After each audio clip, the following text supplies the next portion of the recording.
वबरकातुहू अल्हम्दुलिल्लाह वस्सलातु वस्सलामु अला रसूलिल्लाह अम्मा बाद यक़ूलुल्लाहु सुब्हानहु व तआला फस्अलू अहला ज़िक्रि इन कुनतुम ला ता'लामून।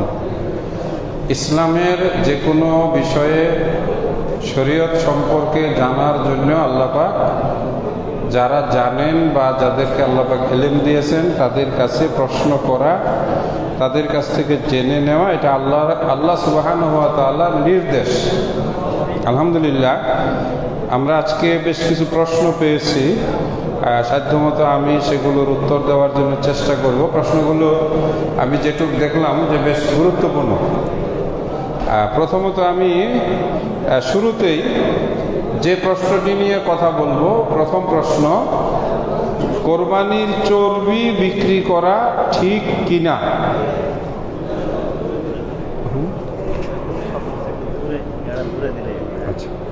কোরবানির চর্বি, আল্লাহ পাক আমাদের জন্য চর্বি হালাল করেছেন। ইহুদিরা তারা নিজেদের উপরে চর্বিকে হারাম করে নিয়েছিল। এটা কোরআন মাজিদ এরকম এসেছে যে আমি যা হালাল করেছি সেটাকে তারা হারাম করে নিয়েছে। যাই হোক, গোশত চর্বি উভয়ই আমাদের খাওয়া হালাল। আমি খুতবায় বলেছি কোরবানির পশুর চামড়া, গোশত, হাড্ডি, চর্বি যাই কিছু হোক না কেন, কোরবানি দাতা যদি সেটা ব্যবহার করেন, গ্রহণ করেন, তাহলে তার জন্য কোনো অসুবিধা নাই, জায়েজ। কিন্তু এর কোনো কিছু যদি তিনি বিক্রি করেন, যেমন চর্বির পরিমাণ এত হয়ে গেল যে সেটা সহজভাবে স্বাভাবিকভাবে খাওয়া সম্ভব না, তখন যদি বিক্রি করে তাহলে বিক্রিত অর্থটা গরিব মিসকিনদের মধ্যে বিতরণ করে দিতে হবে। এই বিক্রয় করা যাবে, যতটুকু সম্ভব যদি নিজে খাওয়া যায় তাহলে সেটা উত্তম। কিন্তু আলহামদুলিল্লাহ আমাদের গরুর এত চর্বি হয়, যারা 8-10টা কুরবানি করেন, যে 1-2 মণ শুধু চর্বি হয়ে যায়, তখন এটা বিক্রি করা ছাড়া কোনো উপায় থাকে না। 2 নম্বর প্রশ্ন, কোরবানির সাথে আকিকা দেওয়া যাবে কি?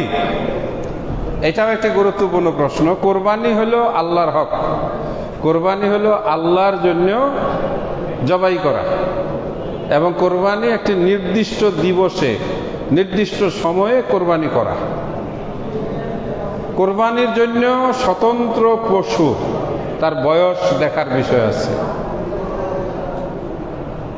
আমাদের বাংলাদেশে এটা চালু হয়েছে যে একই গরুর ভিতরে একটা ভাগ আকিকার জন্য, একটা ভাগ কুরবানির জন্য। এই ধরনের একই পশুতে কোরবানি এবং আকিকা রাসূলুল্লাহ সাল্লাল্লাহু আলাইহি সাল্লামের জামানায় আল্লাহ রসুল থেকে তো নাই, এমনকি রাসূলের পরবর্তী খোলাফায়ে রাশিদিনদের সময়েও নাই।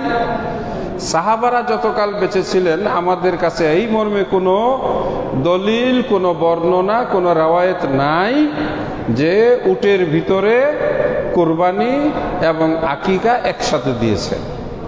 গরুর ভিতরে কোরবানি এবং আকিকা একসাথে দিয়েছে।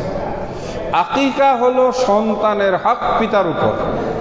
পিতার উপর সন্তানের যে কয়টি হক, জন্মগ্রহণ করার পরে তার 7ম দিবসে আকিকা করবে, তার একটা সুন্দর নাম রাখবে, এই যে পিতার উপরে হক, এটা পিতা সন্তানকে আকিকার মাধ্যমে তাকে তার পিতৃত্বর যে অধিকার, আল্লাহ পাক যে তাকে পিতা বানিয়েছেন, পিতা পুত্রের অধিকারকে আল্লাহ পাক এই আকিকার মাধ্যমে দৃঢ়তা দান করেছেন। হ্যাঁ, এই জবাইও আল্লাহর নামে বিসমিল্লাহ আল্লাহু আকবার বলে, কিন্তু আকিকা কুরবানি দুইটা সম্পূর্ণ আলাদা। এখন আপনাদের প্রশ্ন হতে পারে, বাংলাদেশে আকিকা এবং কুরবানি একসাথে কিভাবে আসলো? ওই যে একটু যেটাকে বলা যায় যেটা সামান্য একটা সুযোগ, যে একটা গরু 7টি বকরির সমান। তাহলে আমি এখানে বকরি, 7টা বকরি মিলায়া কি হলো? একটা গরু। তাহলে আমি আমার বাচ্চার একটা আকিকা, একটা খাসি দিলাম, একটা বকরি দিলাম, আর আমি 2টা বকরি কুরবানি দিলাম, একসাথে হয়ে গেল। এই যে জোড়াতালি দেওয়া, এটাকে কিয়াস বলা হয়। এটাকে আমাদের দেশে একটার সঙ্গে আরেকটা জোড়াতালি দেওয়া, এই জোড়াতালি দিয়ে ইসলাম চলে না। পরিষ্কার কথা। এখন আকিকা সন্তানের জন্মের 7ম দিবসে, তাহলে আকিকার সাথে আমি কুরবানি যদি দিতে পারি তাহলে এটা জায়েজ আছে। যেমন আমার ছেলে জন্ম নিল আজকে শুক্রবারে, তার কুরবানি আকিকা হবে আগামী বৃহস্পতিবারে, তাহলে আমি আগামী বৃহস্পতিবারে আমার আকিকার সাথে কুরবানিটাও দিব? এটা তো বলবেন হবে না। কেন? যে ওখানে কুরবানির সময় না। তাহলে আকিকার সাথে যদি কুরবানি না চলে, তাহলে কুরবানির সঙ্গে আকিকা চলবে কেন? এটা তো দুই সময়। আগামী শনিবারের দিন আমাদের দেশে ঈদের নামাজের পর আমরা কুরবানি করব। শুক্রবারের দিন যদি আমার বাচ্চার আকিকা হয়, আমি ওই দিন যদি বলি যে আজকেই জবাই করে দিই, তাহলে কি হবে? তাহলে একটাকে আমাদের সরাইতে হবে। একটাকে কি করতে হবে? ডেট, হয় বাচ্চার ডেট সরাইতে হবে। সুন্নত কি? 7ম দিবসে। ওই আমাদের বাংলাদেশে নিজেদের মন মতো বানায় নিচ্ছে কি, যে কোনো দিন আকিকা দিলে হয়। নো, আকিকার দিন 7ম দিবস। এরপরে দিলে সেটা আল্লাহ কবুল করতেও পারে, নাও করতেও পারে, সেটা একমাত্র। এটা হলো দায় মুক্তি, ঋণ মুক্তি, সন্তানের পাওনা মুক্তি। যাক, আল্লাহ আমাদেরকে বুঝার তৌফিক দেন। পরিষ্কার কথা, আকিকা এবং কুরবানি একসাথে হবে না। ঋণ থাকলে কুরবানি দেওয়া যাবে। 2 কথা, আপনার কাছে ঋণ আছে, আপনি ঋণ দেন না, মানুষকে আটকায় রাখছেন, পাওনাদারকে দেন না, ঘোরান, ঠিক আছে, কিন্তু আপনি কুরবানি দেন অনেক বড় বড় গরু দিয়া, অথচ আপনার সামনে যারা আপনার কাছে পায় তারা কান্দে। এটা জুলুম। এটা কি? এটা এক ধরনের জুলুম।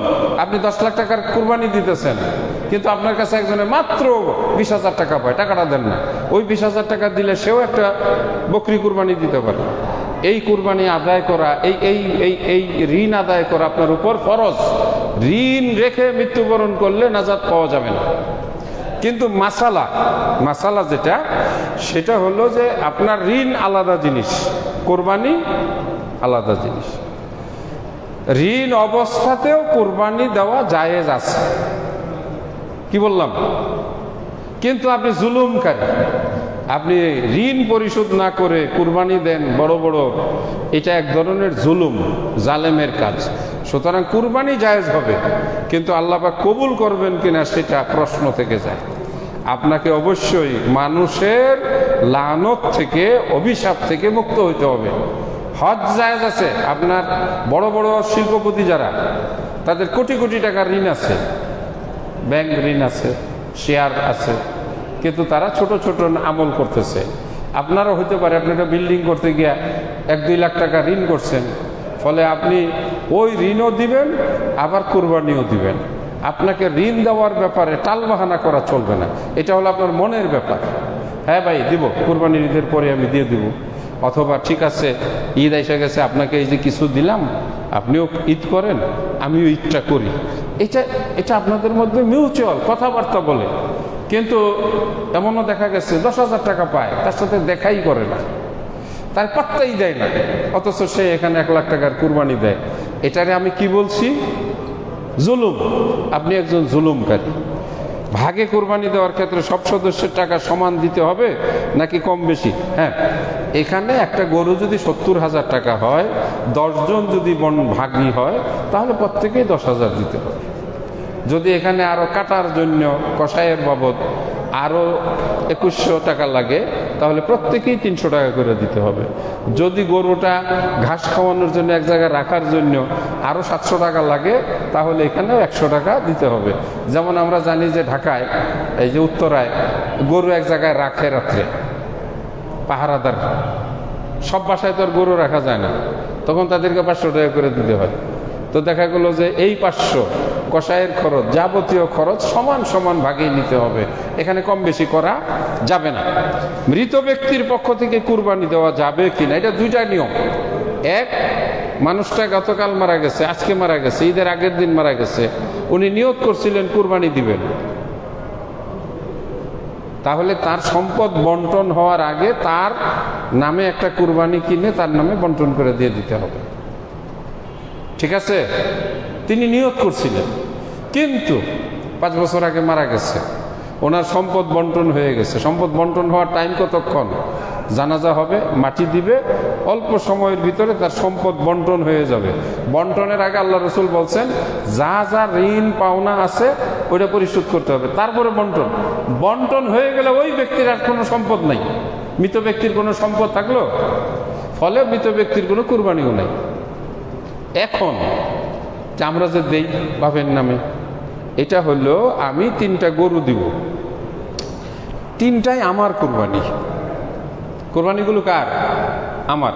একটা আমার নিজের জন্য, নিজের পক্ষ থেকে, একটা আমার ছেলে মেয়ের পক্ষ থেকে, আরেকটা আমি নিয়ত করলাম যে আমার মৃত বাপ মায়ের পক্ষ থেকে আমি এটা কুরবানি দিলাম। কুরবানির দাতা কে? দাতাটা কে? আমি। নিয়তটা করলাম সওয়াব কার জন্য? একটা বাপ মায়ের জন্য, একটা ছেলে মেয়ের জন্য, একটা নিজের জন্য। এই ধরনের নিয়ত করে, সওয়াবের নিয়ত, আল্লাহ আমার বাপ মার জন্য এটা আমি সওয়াবের নিয়ত করলাম, তাহলে ওই কুরবানি আপনারই কুরবানি হবে। আপনি সেটা খাইতে পারবেন, আপনি সেটা রাখতে পারবেন, বন্টন করতে পারবেন, সব করতে পারবেন। এই হইল মৃত ব্যক্তির কুরবানি। তাহলে 2টা অবস্থা। এক, মাত্র 2 দিন আগে মারা গেছে, উনি নিয়ত করছিলেন একটা কুরবানি দিবেন, তাহলে তার নামের ওই কুরবানিটা দিয়ে 16 আনা গোশত বন্টন করে দিতে হবে।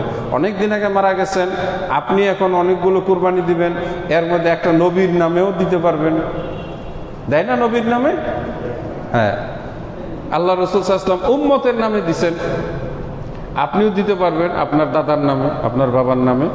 এই কোরবানির মাংস বন্টনের সঠিক পদ্ধতি, এটা আমরা বলছি 3 ভাগে যদি দেওয়া হয় উত্তম, তবে কম বেশি করলে অসুবিধা নাই। বেশি বন্টন করে দিলে বেশি সওয়াব।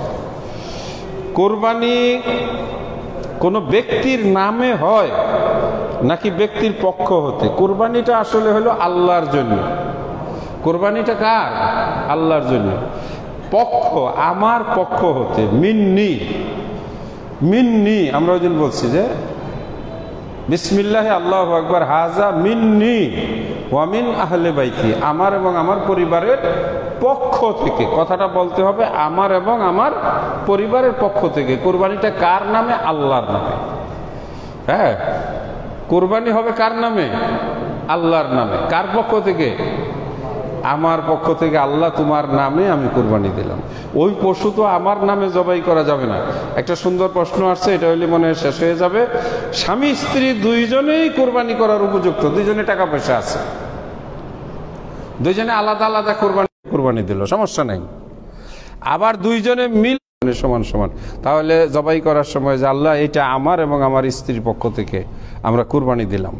বা 2 জন স্বামী স্ত্রী, একজনে গরু দিল, একজনে খাসি দিল। হ্যাঁ, আমার ফ্যামিলিতে এটা চালু আছে আলহামদুলিল্লাহ। আমি দেই, হয়তো গরু দিলাম, আমার ওয়াইফ খাসি দেয়, এরকম। যেহেতু তারও আয় আছে, তার সম্পদ আছে, ফলে উনি ওনার টাকা থেকে, আমার শাশুড়ি উনিও বেঁচে আছেন, উনিও কুরবানি দেন।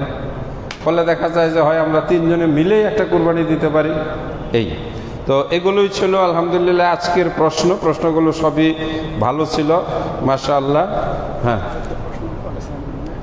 একটা প্রশ্ন, 3 ভাই 1 বোন, 4.5 দশক জায়গা, বোন কতটুক পাবে? আর মা যদি 1 শতক জায়গা দিতে চায় আর ভাইয়ে বললে 1 শতক জায়গা দিব, এই বিষয়ে ভাইদের সাথে ঝামেলা হয়।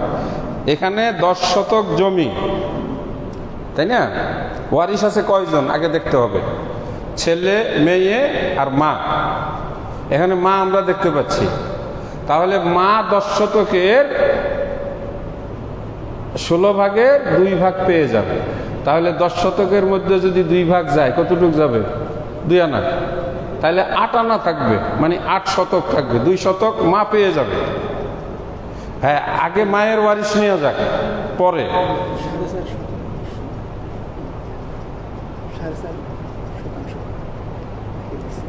3 ভাই 1 বোন, ও জায়গা 4.5 দশক। 4.5 দশক মানে তো 4.5 4.5%। 4.5, আচ্ছা। তাহলে 3 ভাই 1 বোন, 3 দুগুণে 6 আর 1 7। মায়ের অংশ দেওয়ার পরে মায়ে পায়ে যাব 4.5 থেকে আধা শতাংশ, যেহেতু 8 ভাগের 1 ভাগ থাকবে 3.5। 3.5কে যদি 7 ভাগ হবে,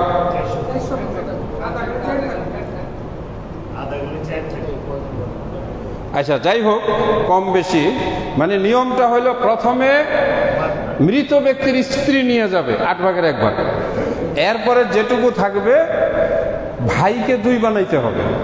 এখানে আমরা ভাই পাইছি কয়জন? 3 জন, তাহলে 3 দুগুণে 6 জন, আর বোন হয়েছে 1 জন। এইবার যে জমিটুকু আছে এই জমিটুকু 7 দিয়ে ভাগ দিতে হবে। 7 দিয়ে ভাগ দিলে 1 ভাগ বোনে নিবে, আর যে 6 ভাগ থাকলো 2 ভাগ করে ভাইয়ে নেবে। আরো যে 1 শতক যেটা দিতে বলছে মায়ে, মা তো নিজেই পাইছে, এখন মায়ের সম্পদ একমাত্র মেয়ে পাবে না, মায়ের সম্পদও 3 ভাই 1 বোন একইভাবে পাবে। সুতরাং মা যেটা বলছে যে তোমার বোনকে 1 শতক দাও বা এ দাও, এটা সঠিক না, এই আবদার করা যাবে না, ঠিক আছে? কারণ মেয়ে যদি 1 শতকের পাওনাদার না হয়, যদি তাকে দেওয়া হয় তাহলে ভাইদেরকে ঠকানো হবে। জমি তো 4.5 শতক, 4.5 শতকের ভিতরে মা নিয়ে নিল 1 শতক আরো 1 পয়েন্ট, তাই না? ও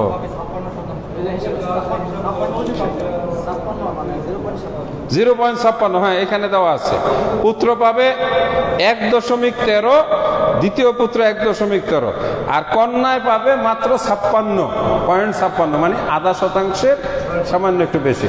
ফলে মেয়েকে মা যেটা বলতেছে 1 শতক দিয়ে দেওয়ার জন্য, তাহলে মেয়ে ছেলেদের চেয়ে বেশি পাবে, এটা তাকে বুঝাইয়া বলতে হবে আল্লাহ যেভাবে দিচ্ছেন। এই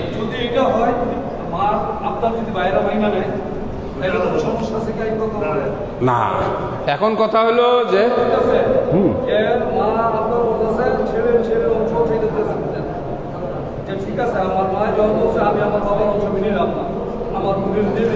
না, তারপরে শুনেন জায়গা জমির বিষয়ে, যেমন কথার কথা, আমি আমার বাপেরটা আমি নিব না, কিন্তু আমার পিছনে তো আরেকজন আছে, আমার ছেলে আছে।